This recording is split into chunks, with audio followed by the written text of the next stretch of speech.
Hello. So yesterday it was my turn to lead communion, and so I want to share with you the words that I gave to the congregation.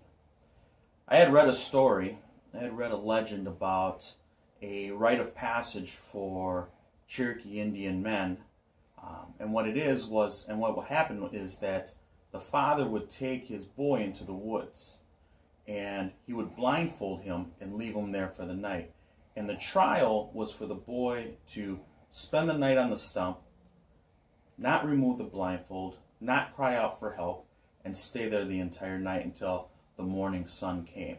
And if he did this, he would become a man. If he survived this trial, he would become a man. So, if you can imagine what that boy felt, he was terrified. He was sitting there with his heightened awareness. He could hear everything. The noise of the grass, the wind. I mean, if you can imagine what the wind sounds like at 4 o'clock in the morning, and you're just a young boy. Every movement, it could be a wild beast, or it could be a person that may want to do him harm. But he stayed there, and he stayed there without crying out for help. He stayed there without taking off his blindfold. Why? Because he wanted to be a man. And so, after the entire night, as the morning sun came down and the rays of the sun came through and warmed him, he was able to then take off his blindfold. And as he's taken off his blindfold, he discovers that next to him was his father, sitting on the stump. That his father was there that entire night with him, watching over him, protecting him, keeping him from harm.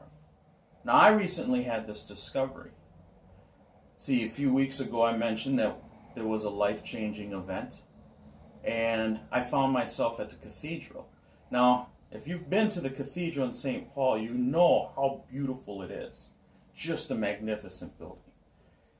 I was there for about 90 minutes in the pews, in one of the pews, kneeling, sitting, kneeling, sitting. I was bouncing between prayer and meditation. But after about an hour, this is what I want to share with you. After about an hour, I took notice of the baldacchino.